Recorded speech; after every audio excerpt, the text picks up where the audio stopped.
Hi, Jillian and Jacqueline. Hello. Hi, Tricia. Thank you for being here today. I'm so excited. Today we have a special show on my Finding the Magic podcast. I have with me Jacqueline Prasso of the Audio Flow and Jillian Yetter, who narrated my last release, To Be a Fae Queen. Hello, so happy to be here. And the crowd goes wild, right? I was being the sound effects for you, the clapping. I love it. We have these online Toastmaster meetings. I don't know if you know what Toastmasters is, but it's for public speaking for those of us who aren't great at it, unlike Jillian. And this is the way we clap. We do little jazz hands. So if I do that and I look weird, that's why. No problem. We'll just join in jazz hands. Yeah, we'll all just jazz hands. That's fine. Nice. Well, I want to start with Jacqueline. Jacqueline, you approached me maybe late last spring. We were introduced by Lady Amber of Amber Garcia of Lady Amber's PR, and about producing the audiobook version of To Be a Fae Queen, which was my Realm Chronicles book 1. And you have your own production company, The Audio Flow. Tell me a little bit about your company and maybe why you wanted to produce The Fae Queen. Well, I always get stumped with this question because I don't know how far back to go with, my beginnings. But I will tell you that the Audio Flow is celebrating a birthday next month. It will be 5 years. So time really did fly. A little bit about the company. Well, again, I started about 5 years ago, and originally I started as a podcaster. So I had several different podcasts, and I really kind of dove into audiobooks in 2016. And I wanted to do a podcast about sharing new voices that I heard with authors. And then I wanted to do a show where I chat with narrators about their background and what books they had available. And I would do reviews and yada, yada, yada. In 2017, I decided that I was going to change the company to the Audio Flow Casting Services, where I would work directly with indie authors to kind of connect them with performers that I had heard that would be a good fit for their book. So that's kind of where I started, and then it just went up from there. We moved into production in 2018. And the middle of 2018, I went into publishing. And now I have 3 imprints and a nonprofit. So we have the Audio Flow, 316 Audio, Nubian Audio, and Youth in the Booth. So that's us in a nutshell. And what attracted me to your book? Really, I think when you and I spoke, I said, Fae is like my favorite in YA, and I love the book cover. And just so you guys know, I did not read the book first. I looked at the book cover and I was like, I want to do that book. And that began a little bit of our conversation about what we could do to bring that to market. And then I'm sure you're going to ask some other questions later, but I was just really excited that you accepted and we were able to do this project together. And then I will get into later about how Jillian fit into this puzzle. So thank you. Yes, I love my cover too. I saw it as a pre-made cover and I was like, that's the one. I have a fairy. I'm writing a story about it. So actually, I started with the cover and wrote the story. Great. And you see how Jillian matches the cup. See, they got similar hair. See, it was meant to be. It was meant to be. Pink-haired queens over here. That's right. It was written in the stars. Because it's all about the magic, just like my podcast. Exactly. Jillian, give us a little background about you and how you came to be involved in this project. Okay, hello. So I'm Jillian Yetter. I'm a narrator.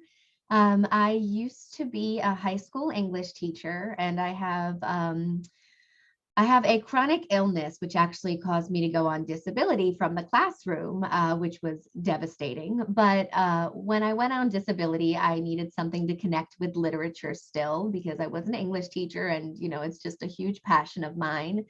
So I started to narrate audiobooks just as a way to pass the time, honestly. And this was probably back in 2018 or 19 that I started doing that. And then it has just grown into this second career that I never dreamed of having. When I was a teacher, I would tell my students, like, oh, my dream is to be a book on tape lady, because that was when we were still listening to our books on CDs and everything. Not So the I book on tape, a lady. book on tape. Yeah, that's me. That's my fancy title, is I'm the book on tape lady. So that's what I always told my students I wanted to be, and they like listening to me read. And it was just, just a different level of performance background. So yeah, I've really enjoyed getting into narration, and it's been fun. I have about 50 books now. And I was so excited to work with the audio flow. I received a message from Jacqueline back, I think in September, asking me to be a part of this book. And of course, the cover drew me in because it is gorgeous. And then just the ability to work with the audio flow was something that I had been wanting to do for quite some time. And when I read this book, I couldn't have found a more perfect fit for myself. And I really resonated with the story, and it just with Titania and her character, I just really felt it.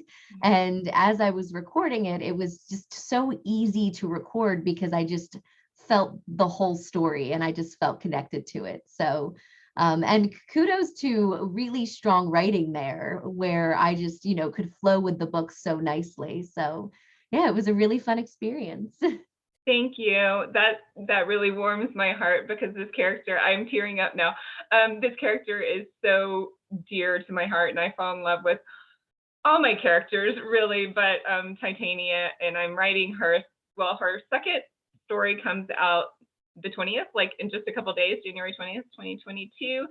So I'm excited to get that out there. And then I already have the third story ruminating in my head. So, and it's interesting because the background for this character just grabs me. I met a lady at a book con, and she was putting together an anthology for fantasy stories with characters with mental illnesses. And I was like, this is really cool. And my background is that I'm a surviving anorexia or anorexia survivor. And so that really resonated with me, but I'd have another book series about that. But anyway, so I wanted to write about this character with anxiety, and unfortunately, it didn't get chosen for the anthology, but I was like, I love this short story and I want to do something with it. And then I just gave it as a ringer magnet to all my newsletter subscribers. And then when I saw this cover, here's the back. The back is very cool because Titania is also not only very heartwarming, but also very fierce. So yeah, when I saw this cover, the story just grew from there. So it was very cool to do. I love when writers take something that may be outside of the norm of what people expect in a story and put real life situations into characters. And I think that even when it's, it's fiction and it's fantasy, doesn't mean that there's still not things that that character cannot deal with. Just, thinking about how there's bullying, and like you mentioned about mental illnesses and all these things. And so when you can bring that in, I think that really reaches a whole different target audience, because if you're right, especially because it's young adult, you're writing to potentially a younger audience, and they can still take that and say, yeah, I see myself in that particular character. even though it's not a, it's not a real character, but I see myself in that, just like Jillian had mentioned, that she really connected with that character. And I'm glad that you didn't get put into the anthology, but that you still were like, I'm still going to write this story. And now it's a series. So, if it was in the anthology, maybe it would have just stayed there as a novella, but instead you got an opportunity to expound on that story. So I think that's a good thing. Well, thanks. Yes, like I said, the stars aligned with us three, so that's very fun. As a young reader, I did that, though. That's why I like to read, because I wanted to connect with characters. And I remember reading Dorothy and the Wizard of Oz, and I love the Dorothy character. I don't know if you read the whole, I think 13-book series as a kid, but yeah, she has all these different adventures in Oz with these different characters. But I could relate to some of the problems she had as well. And I think that's why I liked reading as a kid. So I like to do that in my books. Yeah, that's good. Keep writing, Tricia. And I really appreciate the way that Titania's mental illness, that the anxiety element, that it plays out as just a character trait, just a part of something that she's dealing with. And it's not a primary plot point, but it's something about who she is as a person. And I think that that's really special for young readers, that this doesn't have to drive everything that you do, and the way that your success is determined, and what you do, and how you handle everything. It's something that you work to overcome, something that's a part of you, something that you build yourself from.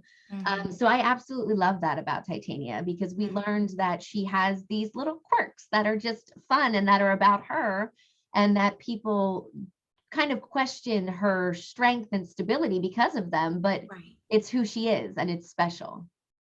Exactly. Yeah, I had a lot of fun writing her character. So, and I probably want to be her secretly. You mean you aren't? No, just kidding. I wish I had wings. Sometimes I just imagine myself floating over the ocean like she does. So. Well, and I think it's so cool, Jacqueline, that you help these indie authors find narrators and get their books produced, because I produced another series before this one, and I started on ACX, and that was a hard system, and I just couldn't find the right person. And I ended up finding Amy Duchler, who works with your company, as well, to do 2 books in that series that are female characters. But we just met at a book con. It wasn't random, because she was meeting authors and hoping to get her, get some work for herself. But it just turned out that we met each other, and I talked to her later. And yeah, so but it was a hard system. It's hard to get your audiobook produced. So we love Amy. I met Amy we're in 2022 now. So I met Amy in January of 2020. I hosted an event in Chicago. It was a Midwest narrator meet and greet to try to introduce myself to other persons in the area. And we just hit it off. And normally when I meet people, there are certain things that stand out about them. And in the back of my mind, I'll make a note and say, okay, I really want to work with this person. And I'm already thinking about what kind of story I would like to see them in, which makes my job on that end fairly easy. When I started the company, I always knew that I wanted to specifically work with self-published or indie authors, because that's what I was reading. When I started back reading in 2014, and it's like, who's their voice? And I wanted to be that person. And similar to with this book, I actually met Jillian at speed dating through the Audio Publishers Association. And I think it was last year. And I have a notepad. And when people are doing their presentation, I make notes. This is my secret, everybody. So so speed dating is they can't see us, and it's just their picture. And there's Michelle, who is like the CEO audio publishers, and she's asking these questions, and the narrators get like 3 minutes. Like that's it. It's like a elevator pit. They have 3 minutes to talk about themselves, whatnot. And so I wrote these notes and I was like, I really want to work with her. And I said, she would be great in a YA book. YA, I think I said like fantasy or science fiction or whatnot, because we do ask, what things are you interested in? And one of the things that I think you mentioned, Jillian, was about your disability. And, you know, we are always looking at being diverse and being able to work with persons no matter, you know, what's going on. And, you know, if there's an issue and you need extra time, you know, we have to be flexible, you know, in that. But it was your voice and it was your attitude. I mean, you were like funny. And I was like, oh, she's got a perfect voice. So when we got this book, Tricia, like I had already decided that I was going to cast Jillian for this story.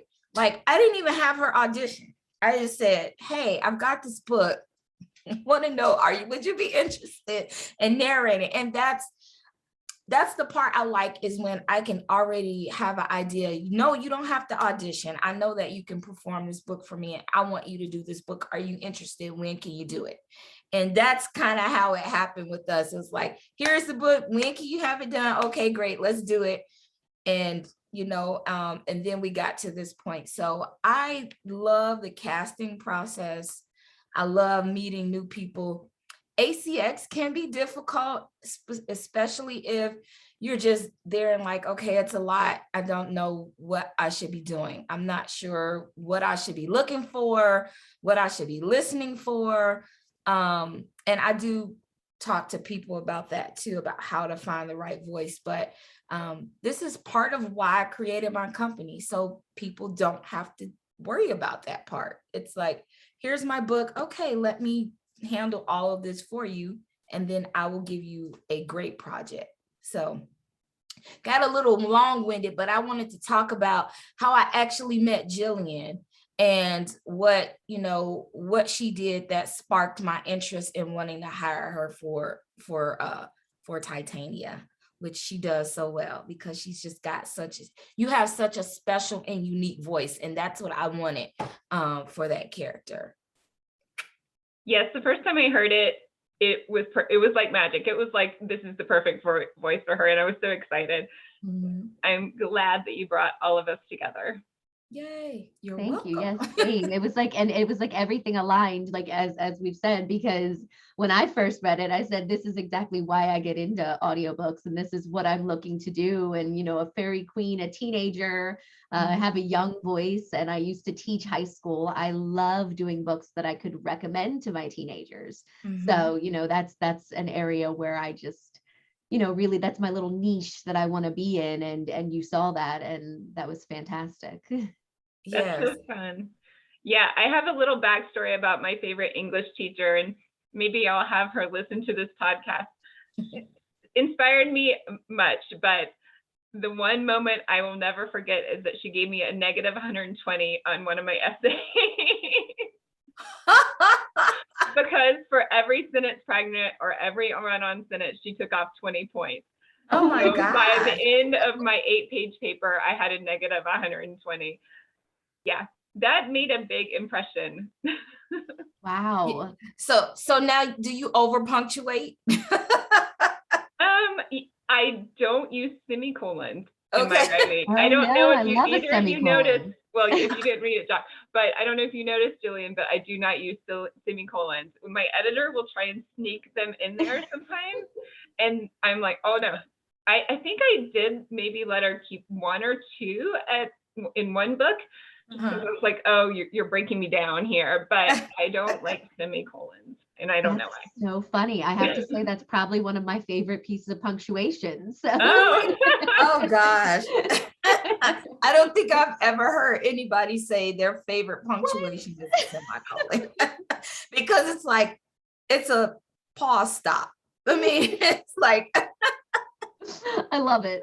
Well, if you're talking in the tattoo world, which maybe we shouldn't because this is YA books, but yes. I pay semicolon in the tattoo world signifies there's more to come, right? Yes, love that. Yeah. Absolutely. There you love go. that. But I can't get one because I don't like semicolons. Ah. I do like Yeah. the fact that there's more to come. I should Yes. to make sure that's clear. Exactly. Well, we're going to be in the next book. I'm going to say, can you add one semicolon? Because that'll be a shout out to this podcast. It's That's true. Yeah, just a dabble in there, a little Easter egg. And then we'll have to have a contest to see who can find it first. Well, since I read the book probably 3 times over, I'll be able to find it. But easy, you just go into Word and That's do true. find and replace and put the semicolon in it. So I technically would win. That's I would true. No, I'm just kidding. I think that's cheating though, Jacqueline. Is it cheating really? Because okay. I don't want to be known as a cheater. So okay, we'll Yeah, just don't do that. scratch that, everybody. I'm not gonna cheat. So Okay, Jillian, I have a special request. If you don't mind, would you mind reading a little bit? Do you have the book in front of you? I Or can maybe you weren't pull it prepared up. today. Yeah, I can pull it up. Sure. Give me Awesome, just a thank you. moment. I do have a funny story about reading my own books. A woman connected me with a nonprofit organization that you record books for the blind here in Colorado. And I went and met the people and they said, okay, well, why don't you try reading your books to see if you'd like to read them, to record them. And I was really, really nervous. And it was my first romance book and it was a man that was sitting there. So I was feeling a little awkward and I talked so fast. And I think I only did like 3 minutes of recording. And he was like, okay, thank you very much. We'll let people listen to this and see if we want you to record it. He never called me. it's so hard, Tricia. It's like, you think about it and you're like, okay, I can probably do this. And then when you try it, you're like, yeah, no, we leave it to the professionals. We just let them do it. I always tell people I have a recording setup in my basement, specifically because podcasts and all that stuff. But I do the intro for all of our advanced listener copies. It's probably like 1 minute and 26 seconds. And it took me 3 hours to record that 1 minute. This is how you know this is not for you. It took me 3 hours to record that 1 minute, that 3 sentences. And I was like, no, can you imagine me trying to record a book? It would take me 3 months. I just can't, no. It's so funny. My first book I ever did, I had no idea what I was in for. And it took me 3 months to do a 5 or 6 hour book. I didn't know the editing process. Exactly. I didn't know how long it takes to record a single hour of audio, how many mistakes I was going to make. Exactly. We just skip over words, say whatever we want, add stuff in. That is the When you're doing truth. the audiobooks, they have to be spot on. You get changes that have to be made to your pickups where Yes. you have to get word for word correct. And oh my goodness. Yeah. Yes. The first time I ever did. Bless you. Rough. It was rough. All right. Well, I do have the book here. Do you want me to just start at chapter 1? That sounds great. Sure. I glance up at my crystals as the last rays of the setting sun cause splotches of amber to dot the stone walls and ceiling. It is my favorite, yet saddest time of the day. I dread and cherish my next task in equal measure and linger at the window to relish the last bit of sun on the meadow. Forcing myself to turn from the scene, I raise my wings. Light from the window shines through them, causing the room to glow with a slight green tinge. Crossing my doors and opening them wide, I scan my ceiling to savor the dimming light illuminating my prisms. I close and open my wings, rising into the air and exiting my room. Flying through the castle to my parents' chambers, as I do every night, I alight in their study. Mother sits in front of the fire, harp on her right, father on her left. Seeing his chin dip, I approach Mother. I kiss her cheek. Mother, will you play for us or shall I? She blinks, and I think I see the edges of her mouth turn up just a hair. Sitting on the hearth before her, I await a reply. Had I imagined a slight smile, or was it wishful thinking? Her gaze shifts to her lap. Perhaps you could play, Titania. Your mother loves hearing you. Father stands and wraps his hands around her shoulders. Mother's eyes stay trained on the flames in front of her, while I slide the stool to the harp and begin a tune. After years of lessons, I play well, but nothing like Mother used to. She could draw tears from a crowd with one pluck of a string. Father retakes his seat, and I note his furrowed brow. Laying a hand across the strings, I halt my song. Father, is something wrong? Surely Mother will. I swallow before uttering the same hope-filled words I repeat every night. She will be better when her mourning is over. 1 year, her lost child, seems appropriate. That is the end of page 1. Thank you so much. I always ask, when there's multiple characters in a book, what is like your prep to find the voice for that particular character? Do you have specific people in mind, or once you read through the book, you're like, okay, I'm going to do this with this particular character, the father, I'm going to go, this route. What's your prep for that? I have some standard archetypal voices that I kind of apply to different situations, different characters. So I have a dad voice and I have a teenage girl voice. And then I actually have a lot of male character voices. So once I get a feel for them, so as I'm reading, I will color code all the dialogue of every single character. So I have a yellow voice and I have an orange voice for my male characters, and there's a green voice. So depending on what I highlighted as, that's kind of where I find the placement of my voice as I'm reading. And they also have names associated with them. So I did one book where I was cast as a female attending a male school dressed up as a boy. So it was me as a girl being like 12 different male voices. So I really had to find different placements within my voice for doing different teenage boys. So you have like your cocky guy, he's kind of here. And then you have like your deep and brooding man, and he's here. So really, as I go through, I have like my bank of characters, and they're all color coded according to where I find placement in my voice. And it's fun because there's been a few times recently where I'm doing where I'll find a new voice that I've never done before. It was actually hilarious. I was listening to a song, and in the song, that I think it's from AJR, and they say metronome. And I did that little voice, and I said to my husband, oh, that's a new voice. We're doing that. I like where that sits. So it is fun playing with the different places where my that's called research. That's fun research.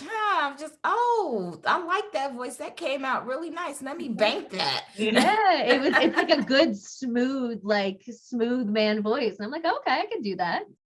That's good, because a lot of people,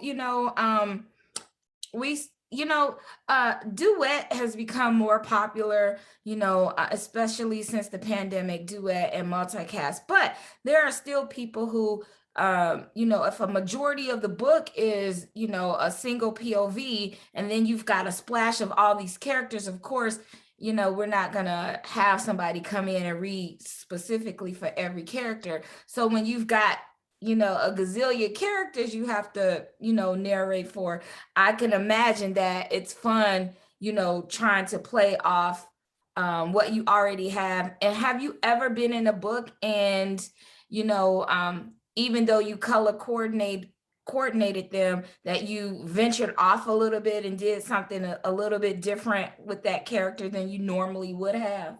Oh, definitely. Yeah. So I'll start in character, and I'm, this doesn't feel right. This isn't exactly the way this person would speak. So I'll kind of alter once I'm in there. And so even though they're color coded, there's definitely, I deviate from it.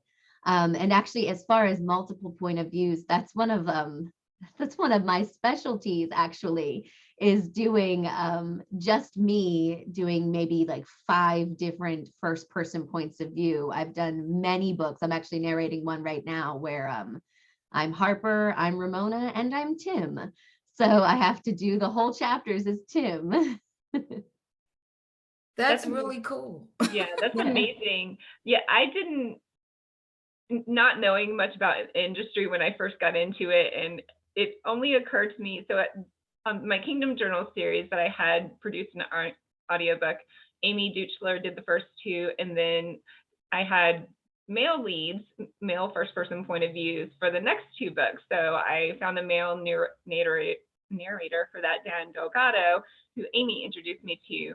But it didn't occur to me that, and they were two different male character books. So the first one, he used one voice, and then he told me, oh, well, for this next character, I'm going to use a Keanu Reeves like voice. And, I was kind of taken aback, like, oh, you're copying somebody else's voice? And how would that work? Like, would you watch the little, I know you have those little meters for the, I guess, the pitch, right, of your voice. Would you would you practice it and try to match someone's voice to copy them? It was interesting to me that he was like, oh, I'm going to do Keanu Reeves. Yeah, and actually that's something that I'll ask authors to do for me. I'll say, do you have an actor reference for how you think this should sound? So that I can know where in my voice, because I have huskier voice characters, lower voice female characters that I do as well. My normal voice is, my 16-year-olds usually. But I have different placements. And so it really is helpful to have a character reference in regards to like an actor, if the author has something in mind. Yeah, and it's specifically helpful usually when people have not done a lot of audio or they don't listen to a lot of audio. Because one thing I always, usually when I'm having a consultation is, okay, I get it. You might have an idea of what this character sounds like in your head. So let's talk about that.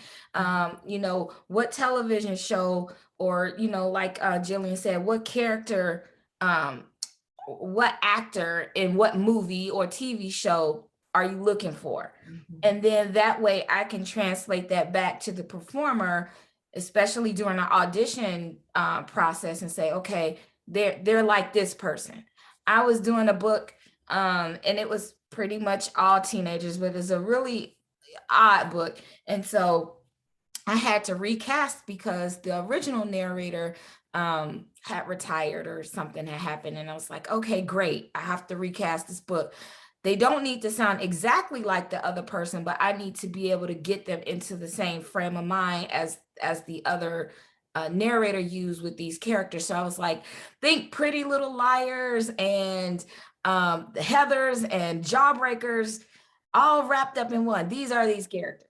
And so, going with that, the person was still able to make that their own and still take in those characteristics that was used before, and, those books. But I like that people can say, well, I'm going to make it like this type of guy. And when you watch TV and they'll say, well, my reference was such and such, and I made my version of this person. Which again is why we leave all of that to the narrators to do the recording, and why we don't go in the booth and record anything, because it's acting. And some people forget that narration is acting, and it's not just, I'm going to read this book to you. Two totally different things. And I'm going to have to go back and listen to Jillian's lower register sulky voice, so I can add that to my list too and say, maybe I could stick her in here. Well, and I love that portion that you read, because that's what you get in the sample when you are sampling it on Amazon, when you're sampling the audiobook. And I love that, because her crystals are so important to her, are important to the character Titania. And you learn later in the book that her brothers helped her start this collection, and that's why they're so special to her and hanging on her ceiling. So that was a really sweet sample that you guys included with the book. That was a spoiler. So hopefully everybody that's listening to this will get that part later. Yeah. I like to put some spoilers in every one of my podcasts, because that way I can give a little teaser. Hey, you're gonna hear a spoiler. But this is, yeah, okay. That was a spoiler, everybody, but It wasn't a huge spoiler though. it's not No. huge. It's still a spoiler though, Tricia. But no, I'm just kidding.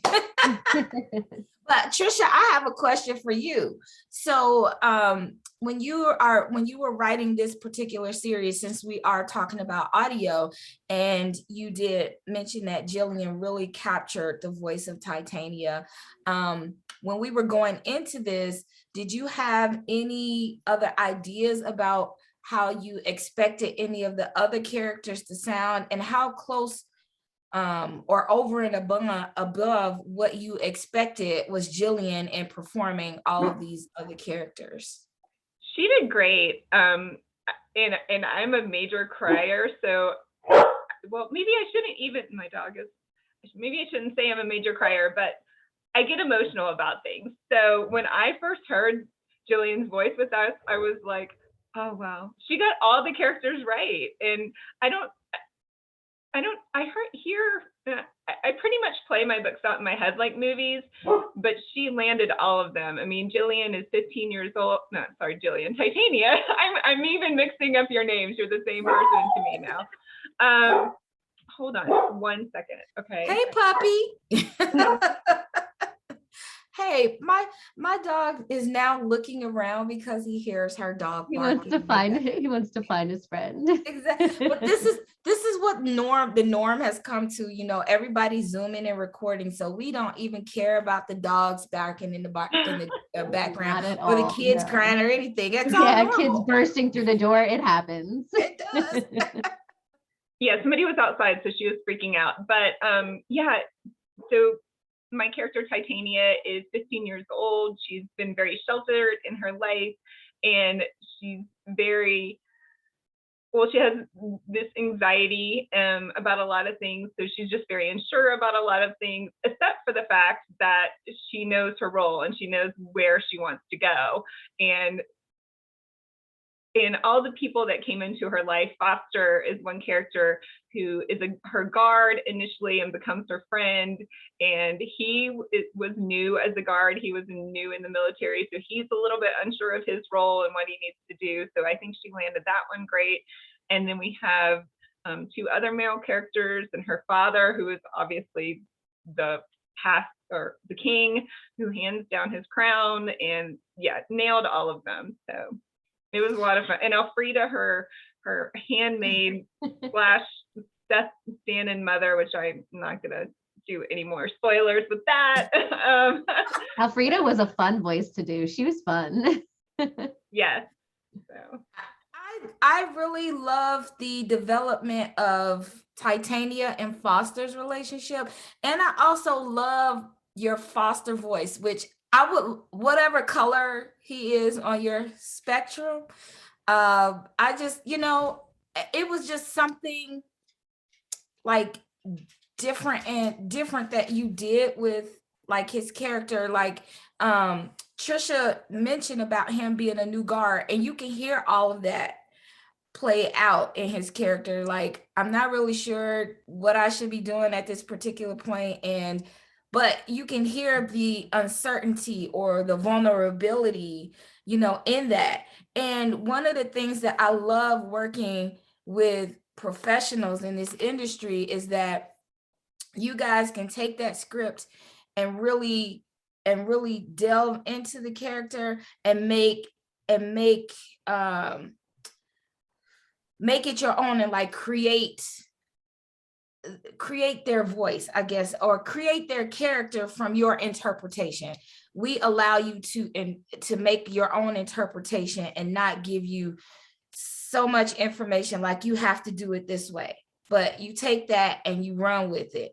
And that's one of the things that I love, again, about working with the audio flow and working with indie authors. Is like, okay, you trust us to trust somebody with your work. That's one of the biggest things that people usually get nervous about. It's like, it's my baby. I don't know if I want somebody to touch it. And there's a lot of trust that goes into that. And I'm just so happy that everybody's happy with the way that it came out. And we are, excited about what's to come. So maybe Tricia will give us some inside scoop on that. Okay. Well, as you've heard, Titania is the main character. She's a 15-year-old princess in the start of To Be a Fae Queen, and her father hands her the crown, but not everyone in her kingdom or everyone in her realm is on board with that. She has a lot of challenges to her rule, and she also has some enemies from lower Earth. The realm of the Fae is in Middle Earth, and the human realm is above the realm of the Fae in Upper Earth. So that's a little bit about their world, but there's some evil spirits, souls type angels in Lower Earth who also always try to invade Middle Earth, and she also has those enemies coming against her who she has to deal with as a 15-year-old queen at the time. The sequel is To Be a Fae Guardian. I don't want to give too much away. Maybe I should have had so in To Be a Fae Guardian, her place as a ruler is more settled. I guess you could say that. That's the way it starts. But these evil souls of Lower Earth still want to invade their realm and take it over for themselves. So Titania has some challenges in that, and she has to find new ways to stop them. The cool thing that I guess this is not a spoiler. So the first series I talked about, the Kingdom Journals that are also on audio, have a Trinity of Witches, and Titania does a cameo in the finale of that series. So then we have Hunter and Elena and Camille do cameos in the epilogue of To Be a Fae Queen, and their relationship continues in the second book, and some of the evil people from the Kingdom Journals series come back. And that's all I'm going to say about To Be a Fae Guardian, because we have some new challenges with some old foe. And yeah, so that's what I'm going to say. Okay. But hopefully that was concise. I feel like it wasn't concise because now I'm worried about spoilers. No, you're going to be fine. Yeah, you're going to be fine. It's more of a surprise than a spoiler. How about that? Yeah, and there's a lot of shifts in the second book. So you're going to have a lot of twists and turns, and hopefully ones that people like. Good. I'm excited. Yay. And it's funny because right now I have the third book so in my head, I'm almost confused as to what's going in the second and third book. Because I woke up in the middle of the night this week and I was like, oh my gosh, this is it. This is the culminating scene. And now I can't get the scene out of my head. So yeah. That's fantastic. Well, we're looking forward to the next two books. I'm very excited about them as well.